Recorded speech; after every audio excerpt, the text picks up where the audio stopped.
Tendo nascido Jesus na cidade de Belém, na Judéia, no tempo do rei Herodes, eis que alguns magos do Oriente chegaram a Jerusalém, perguntando: onde está o rei dos judeus que acaba de nascer? Nós vimos a sua estrela no Oriente e viemos adorá-lo. Ao saber disso, o rei Herodes ficou perturbado, assim como toda a cidade de Jerusalém. Reunindo todos os sumos sacerdotes e os mestres da lei, perguntava-lhes onde o Messias deveria nascer. Eles responderam: em Belém, na Judéia, pois assim foi escrito pelo profeta: e tu, Belém, terra de Judá, de modo algum és a menor entre as principais cidades de Judá, porque de ti sairá um chefe que vai ser o pastor de Israel, o meu povo. Então Herodes chamou em segredo os magos e procurou saber deles cuidadosamente quando a estrela tinha aparecido. Depois os enviou a Belém, dizendo: ide e procurai obter informações exatas sobre o menino, e quando o encontrardes, avisai-me, para que também eu vá adorá-lo. Depois que ouviram o rei, eles partiram, e a estrela que tinham visto no Oriente ia adiante deles, até parar sobre o lugar onde estava o menino. Ao verem de novo a estrela, os magos sentiram uma alegria muito grande. Quando entraram na casa, viram o menino com Maria, sua mãe, ajoelharam-se diante dele e o adoraram. Depois abriram seus cofres e lhe ofereceram presentes, ouro, incenso e mirra. Avisados em sonho para não voltarem a Herodes, retornaram para a sua terra, seguindo outro caminho. Palavra da salvação. Então, caríssimos irmãos e irmãs, permitam-me uma breve reflexão nessa manhã de domingo, onde celebramos o dia da Epifania do Senhor. A palavra Epifania significa manifestação. Deus se manifestando ao mundo inteiro igualmente, através da visita que os magos fazem ao menino Jesus recém-nascido. Os magos vindo de países diferentes, oriundos de lugares, de culturas distantes, não necessariamente próximos ao povo judeu, mostram exatamente essa diversidade de povos e nações que representam todo o universo, a que a notícia do menino chegado naquele momento tinha tocado o coração e as mentes. Jesus, como Deus, vem para o mundo inteiro. Transversalmente está presente em todas as pessoas, em todos os lugares, independentemente da ligação que essas pessoas tenham com Ele, independentemente da consciência ou do sentido de pertença que possam ter a uma religião que fale, que pregue, que defenda a sua causa ou mesmo o seu nome. Deus é Deus de todos. Nenhum de nós precisa fazer absolutamente nada para estar dentro desse raio de atuação de Deus. E todos os benefícios que Deus traz para uns, traz para todos. O fato de estarmos dentro da igreja, supostamente ouvindo a palavra de Deus, dentro da igreja que é tida como a sua igreja, enquanto inspiração inicial, não nos faz mais próximos de Deus, relativamente a quem está fora dessa mesma igreja, a quem não pisa os pés na igreja em nenhum momento da sua jornada por esse mundo. Deus nos atinge a todos. Por acaso, uma pessoa que está na cobertura do edifício de 40 andares está mais perto do sol do que uma pessoa que está andando pela rua? Naturalmente que não. Nosso Deus pega quem está supostamente em cima, já avançou alguma coisa a nível da sua consciência de fé, mas também alcança igualmente quem está lá embaixo e que aos olhos de muitos ainda não cresceu absolutamente nada. Deus nos percebe, Deus nos toca, de forma igual. Depois, essa viagem que os magos fazem do Oriente até Jerusalém, depois Belém, onde Jesus Cristo nasceu, no fundo é uma metáfora da viagem que todos nós fazemos ao longo da nossa vida. De onde saímos, de onde partimos, até onde queremos chegar e onde efetivamente nós conseguimos chegar. A nossa vida é um peregrinar, é uma viagem o tempo inteiro, por lugares, por situações, por momentos, por circunstâncias, por vicissitudes, as mais distintas e as mais plurais. E nessa viagem a gente precisa estar atento a algumas coisas. Então a viagem dos magos, na verdade, é uma metáfora, uma imagem boa da viagem que nós fazemos, porque o que eles viveram pode ser aquilo que nós vivenciamos. Ou já o fizemos, ou estamos fazendo exatamente agora, ou esperemos um pouco que iremos fazer.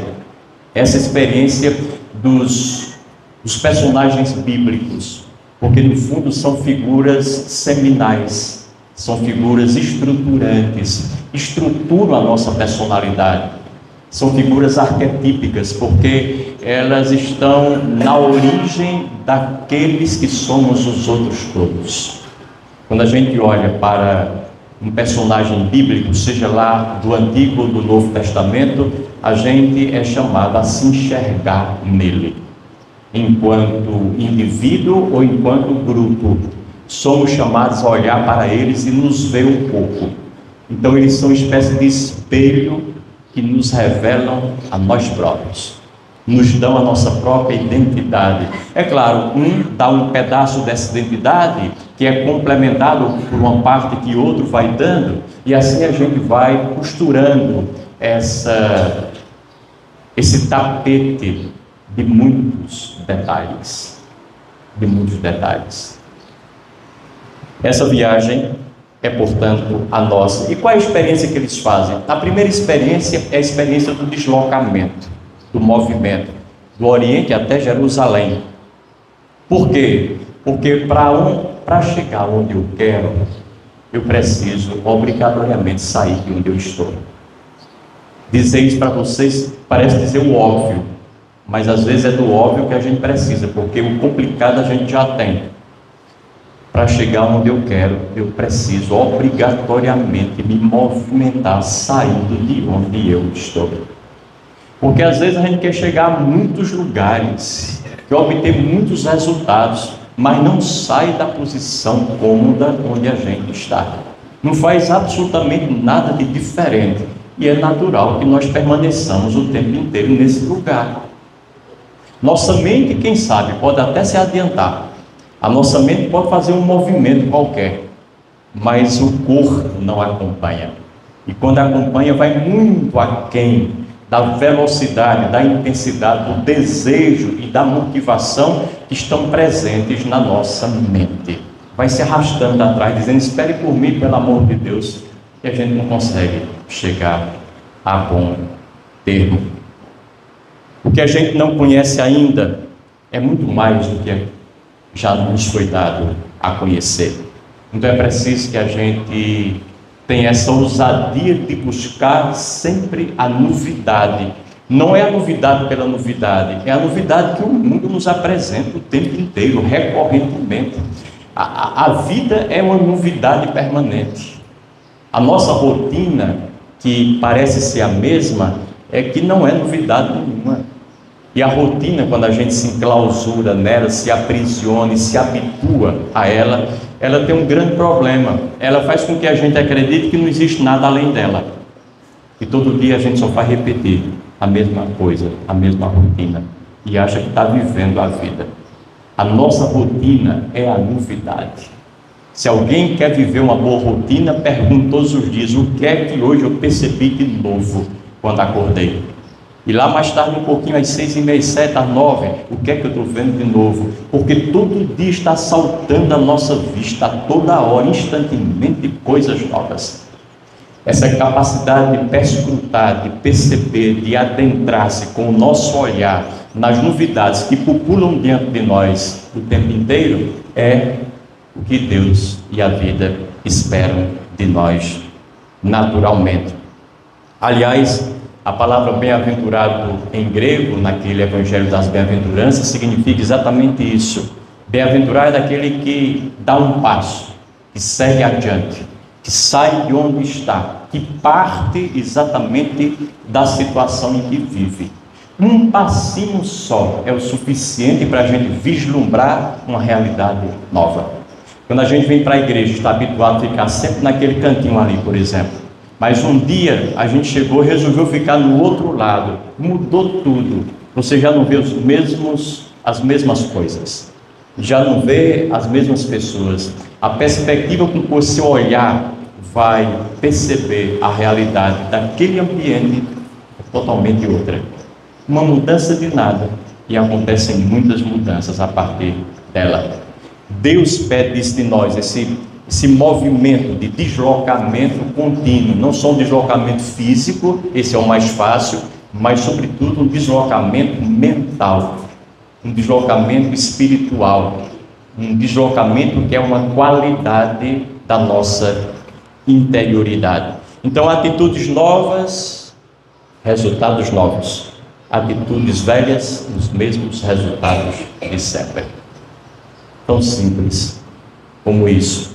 Depois, a experiência do caminho que os magos fazem é a experiência da jornada, porque nós já ouvimos muito, e vale a pena repetir, porque é uma grande verdade, é que o nosso destino é a nossa jornada.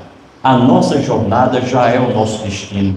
O lugar onde estamos agora já é o lugar que nós alcançamos, é a meta que nós buscamos alcançar, buscamos encontrar.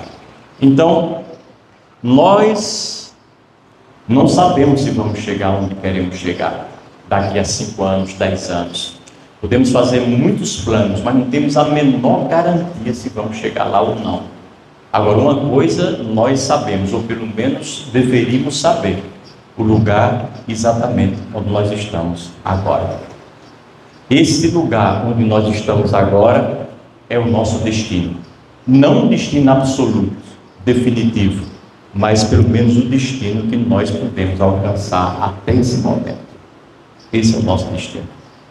Se nós sairmos daqui e conseguimos chegar em casa, espero que consigamos, chegando em casa será o nosso outro destino. E assim, cada deslocamento é o destino que nos foi possível alcançar. E é nele que nós nos enquadramos. E não vivemos na experiência de um futuro mirabolante que vai acontecer de forma fictícia daqui a não sei quanto tempo. Pode ser, e se acontecer, certamente não vai ser com o mesmo delineamento que nós podemos e temos na nossa cabeça agora. Será de outra forma. Então, experimentemos o destino que a vida nos ofereceu nesse exato momento. O caminho já é, então, esse destino. Depois, a terceira experiência dos magos é a experiência do discernimento, da escolha. Vejam só, eles escolheram entre Herodes e Jesus. Herodes os chamou lá e tentou persuadi-los, convencê-los de que o caminho era outro. Tentou inclusive comprá-los de alguma maneira, porque é o rei que os chama à sua presença. Compraram com seu prestígio e assim por diante. Eles escolheram entre Jerusalém, o grande centro, e Belém, uma aldeia ali próxima, na periferia da cidade. Escolheram entre os homens feitos, adultos, bem educados, bem formados, e um bebê, uma criança recém-nascida. Nossa vida se faz de escolhas. Aliás, há duas coisas na vida que a gente não pode deixar de fazer. Um é morrer. A gente vai esperneando quando pode, mas vai. A outra é escolher. Ninguém pode não escolher. Tudo a gente escolhe. Alguém pode dizer: não é verdade, porque eu não escolhi os pais que eu tenho, eu não escolhi a cor de pele que eu tenho, eu não escolhi o formato do meu rosto. É verdade, mas eu posso escolher como me relacionar com os pais que eu tenho, com a cor da minha pele, com o formato do meu rosto. Se eu não escolho no começo, eu posso escolher no meio e até no fim. Enquanto existir, eu posso escolher. Ou seja, a maneira de lidar com a vida e com os acontecimentos depende de mim, e isso é fruto das minhas opções, das minhas escolhas, das minhas percepções, da interpretação que eu faço acerca disso ou daquilo outro, do bem-estar que eu quero colher para mim ou do mal-estar que eu escolho viver, ainda que muitas vezes inconscientemente. Precisamos de fato escolher a melhor maneira da gente se relacionar com tudo a todo instante. Aliás, Viktor Frankl, que é um dos grandes pensadores, ficou muito tempo, 2, 3 anos e meio, no campo de concentração na Segunda Guerra. Ele saiu de lá, naturalmente vivo, e escreveu muita coisa. E uma das coisas que ele disse sobre liberdade é maravilhosa e toca a todos nós. E pode ser aplicada e deve a todos nós. Pode-se tirar tudo na vida de uma pessoa, menos a última das liberdades. A liberdade de escolher por onde caminhar, independentemente da sua situação. Eu posso estar numa encruzilhada enorme, mas eu escolho que é por ali que eu vou. Eu posso estar vivendo situações horrorosas, mas mesmo assim eu escolho a menos horrorosa que me parecer. E essa é a minha liberdade. Ninguém me tira essa liberdade. Eu posso ser colocado na prisão de forma injusta, mas eu escolho de que maneira eu vou acordar e dormir todos os dias naquela cela. De que maneira eu vou olhar para os outros presos. Como é que eu vou encarar os meus algozes? A escolha continua presente da interioridade de cada um. E é isso que caracteriza a liberdade efetivamente de uma pessoa. Porque a nossa liberdade não depende de situações externas. Estamos sempre em uma prisão fora de nós. Aliás, há quem diga que a liberdade, no fundo, é você ser capaz de escolher a cela onde vai ficar. É só isso, nada mais. Escolha a sua cela, fique nela e fique bem. Porque sempre há uma cela nos aprisionando. E é preciso que nós sejamos maiores do que as celas todas que o mundo nos possa oferecer ao longo da nossa jornada, da nossa caminhada. Quarta experiência dos magos é a experiência do centramento, da concentração, da não dispersão. Eu diria, são pessoas que estão focadas. Os três são pessoas focadas, para usarmos um termo muito atual. Por quê? Porque eles buscam o seu sonho, o seu intento, que é chegar onde o menino Jesus está, onde o menino Jesus nasceu.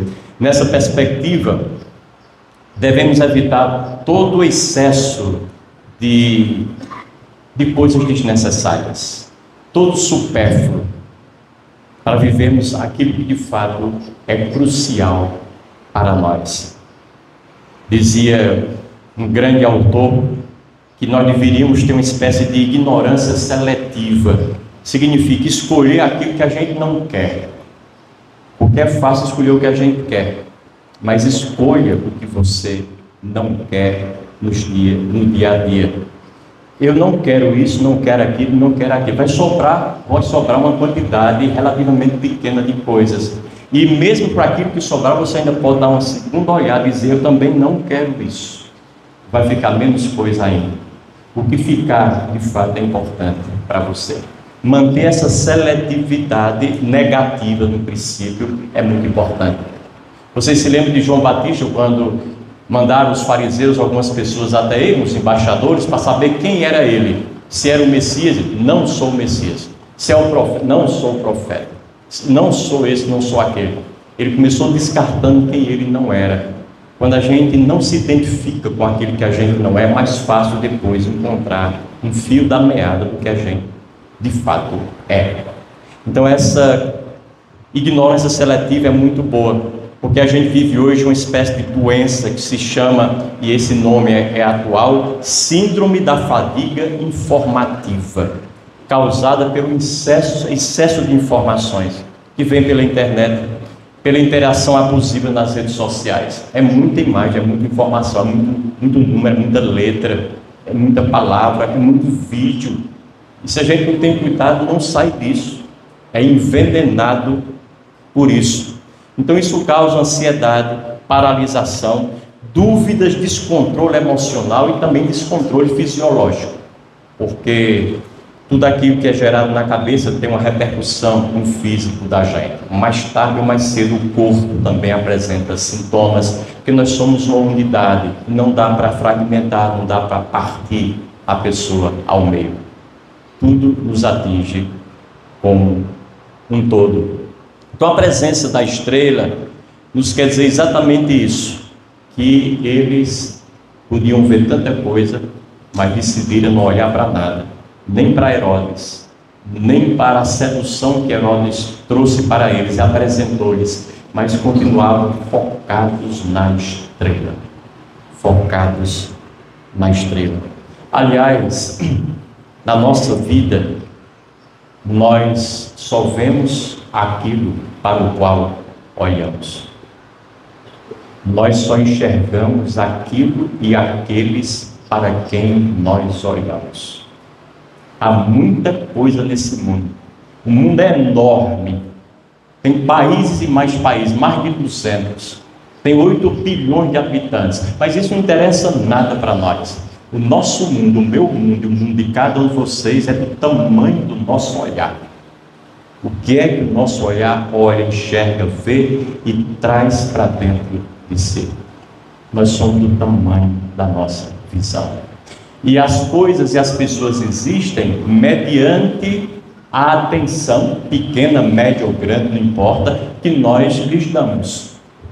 Se você dá atenção a uma coisa, aquela coisa começou a existir para você. Se você dá atenção a uma pessoa, essa pessoa começou a existir para você. Daí a palavra importância. O que é uma pessoa importante para mim? Ou uma coisa importante para mim? É aquela coisa ou aquela pessoa que eu importo, ou seja, que eu trago de fora para dentro de mim. E o olhar é esse veículo que me possibilita trazer coisas, pessoas, acontecimentos de fora do mundo da vida para a minha interioridade. Eu digo isso para fazer a seguinte pergunta: eu estou olhando para quem? Eu estou olhando para quê? Porque o meu olhar dá existência a tudo. Ou eu não olhando, tudo perde sua existência para mim. Como a vida é curta, eu preciso selecionar para onde é que eu estou olhando, o que é que eu estou vendo, o que é que eu estou buscando ver.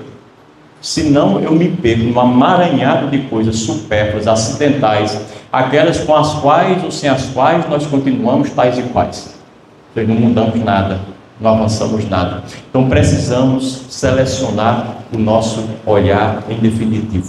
Aí cada um vai escolher o que é que quer trazer de fora para dentro de si. Aí o seu mundo corresponde ao tamanho do seu olhar. Do seu olhar. Depois, a quinta experiência dos magos é a experiência da alegria, é a experiência do bom humor. Essa alegria não dependente, talvez seja a marca do homem e da mulher de fé. É a alegria anunciada pelo anjo Gabriel a Maria, quando lhe disse: alegra-te, cheia de graça, o Senhor está contigo. Alegria por saber que Deus está conosco. É a mesma alegria que penetra o coração dos magos, quando eles veem de novo a estrela que os estava conduzindo até o menino Jesus. Voltou a alegria, nasceu de novo a alegria no coração deles. É uma alegria não dependente de circunstâncias externas.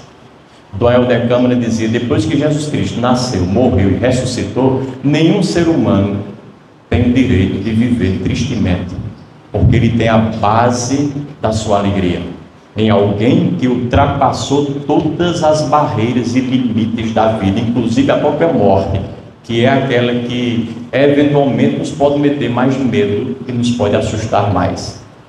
Nós temos razões para mantermos alegres, mesmo tristes por alguns motivos pontuais, circunstanciais, provisórios, mas são provisórios. Nossa alegria permanece. Nossa alegria é Deus em nós. Ou seja, não tenhamos a perda da totalidade com aquelas coisas que circunstancialmente nos tocam aqui e ali. Muita coisa nos vai tocar, inclusive negativamente, mas não fiquemos mergulhados, enfiados, ensimesmados com as coisas que nos tocam a cada dia, porque a realidade é maior do que as circunstâncias. Por piores que sejam as circunstâncias, a nossa realidade é maior. Agora, hoje, em contrapartida a isso, e é bom a gente estar atento, está na moda uma espécie de positividade tóxica. A gente lê esses livros de autoajuda e percebe exatamente isso. Tem muitos vídeos por aí pela internet que passam essa ideia. É uma espécie de exaltação só do que é positivo. E ao mesmo tempo uma repressão absoluta do que parece negativo.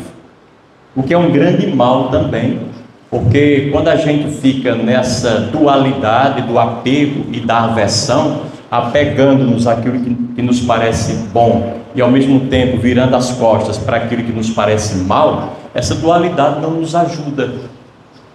Até porque a gente não sabe o que é bom e não sabe o que é mal. Nosso discernimento, nosso tirocínio não alcança tanto. E é preciso acolher humildemente tudo. Depois fazemos a seleção. Mas a princípio acolhemos tudo. Então a gente vive essa exaltação do positivo. Vivemos como se fôssemos obrigados a ser felizes o tempo inteiro. Como se a felicidade fosse um direito com o qual nós nascemos, inalienável.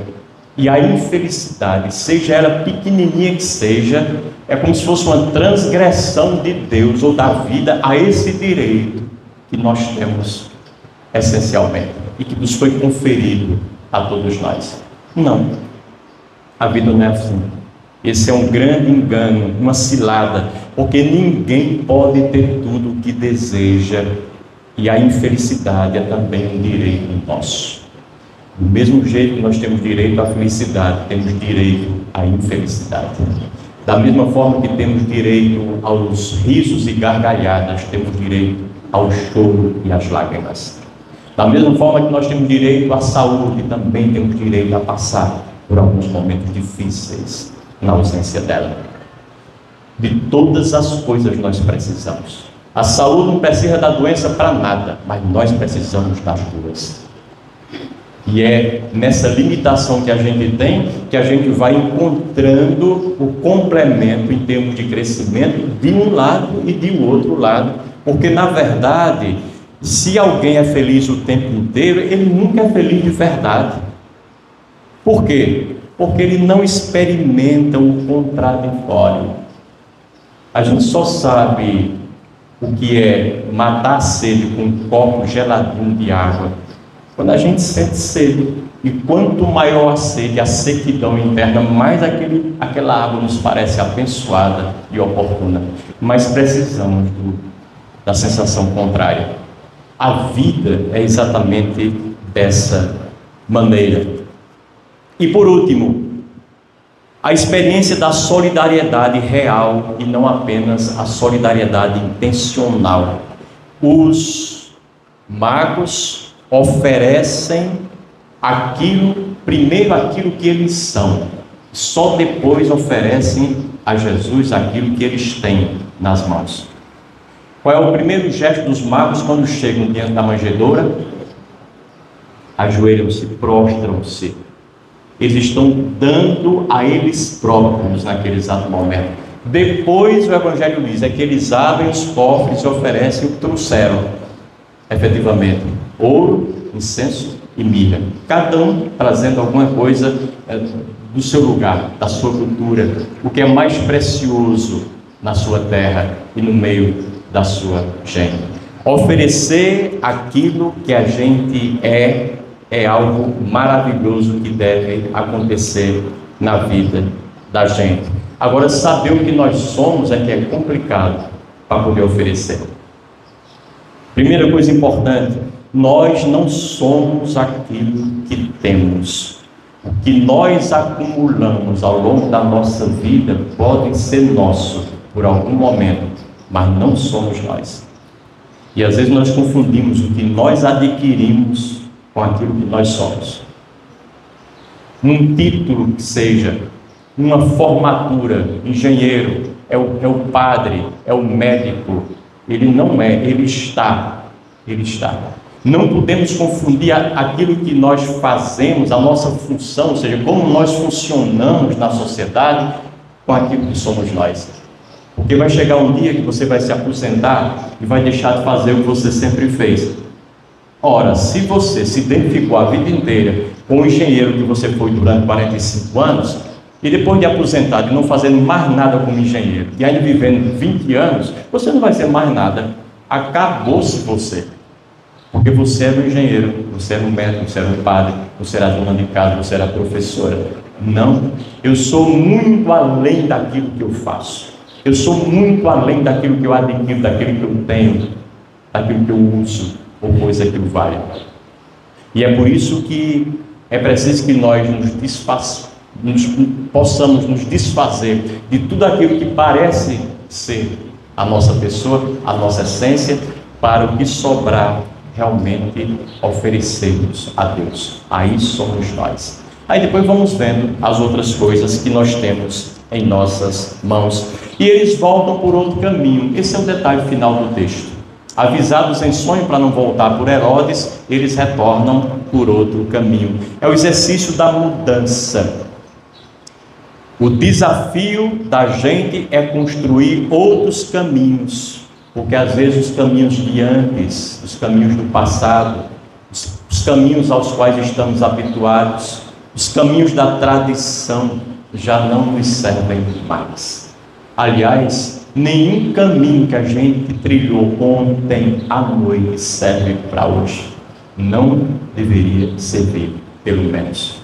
Todos os dias, como são dias novos e nos apresentam demandas novas, nos desafiam de forma inusitada, deveriam suscitar em nós estratégias, caminhos, possibilidades, argumentos, forma de ser, de atuar, de responder à vida também de forma inusitada. O mal é que a gente usa as mesmas estratégias o tempo inteiro para desafios que já não são os mesmos o tempo inteiro. É o mal do ano novo.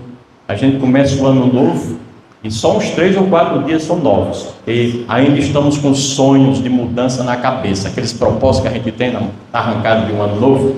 3 ou 4 dias, não sobrevive mais do que dia 5, hoje já estão meio aposentados. Já é demais, não sobrevivem. Então a gente quer que o ano seja novo e a gente continua sendo velho, os velhos de sempre, ainda que tenhamos 18, 20 ou 25 anos. Usamos as mesmas estratégias.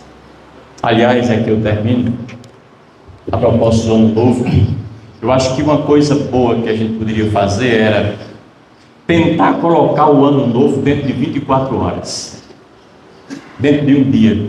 Imagine que tudo aquilo de bom que você quer para o seu ano novo, você aplique nesse dia de hoje.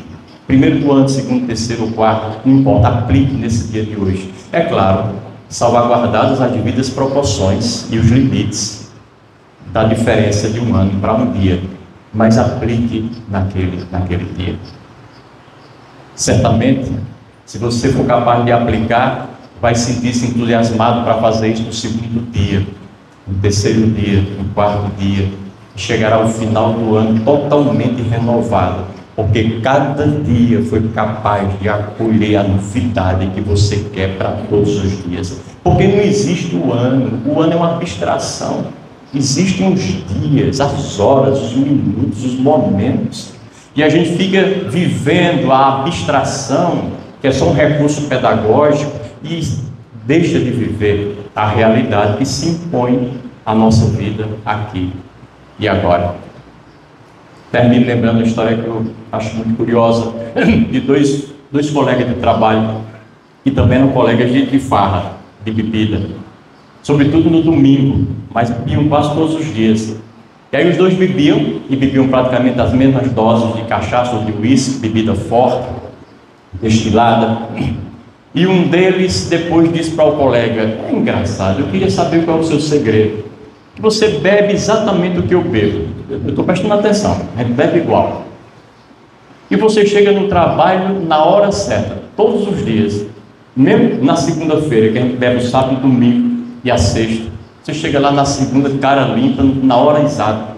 E eu não consigo, eu chego 1h30 depois de começar do expediente. Eu queria saber o seu segredo. Bom, já que você perguntou, eu vou dizer. É que quando a gente sai daqui, deixa a bebida aqui do bar, 10 horas da noite, por exemplo, eu chego em casa, aí eu boto o despertador para me acordar às 11. Às 11 eu bebo mais 2 doses de uísque. Aí depois coloca às 12. Às 12 eu bebo mais 2 doses de uísque. 1 hora eu bebo mais 2 doses de uísque. Aí ficou 2 horas, 3, 4. Termino de beber de 2 em 2 doses às 5 da manhã. Aí acordo às 7 e vou para o trabalho. Às 8 eu estou lá. Bom, isso, eu vou fazer isso hoje. Hoje eu faço. Era domingo. Ele acordou às 11, bebeu 2 doses, às 12, às 1 da manhã, às 2, às 3, às 4, às 5, bebeu as últimas 2 doses. E de fato, naquele dia, ele acordou às 7 horas. Chegou no trabalho um pouquinho atrasado, porque não estava habituado a acordar tão cedo. Chegou às 8h10. Nesse dia, o chefe dele o despediu. Disse, mas chefe, pelo amor de Deus, eu estou acostumado a chegar aqui 1h30 de atraso. Hoje eu só atrasei 10 minutos. E o senhor está me despedindo por quê? Ele disse, ora, por quê? Onde é que você estava? Segunda, terça, quarta e quinta. Chegou só na sexta-feira.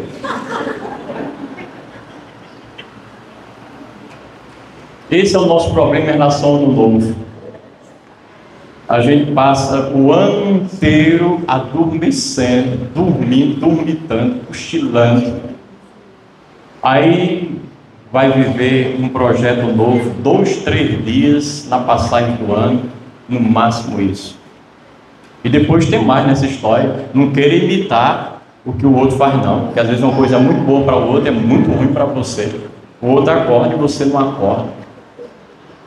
Cada pessoa nesse ano procure viver aquilo que foi justo para si. O que é uma pessoa justa, o que é uma coisa justa, é aquilo que se ajusta a mim.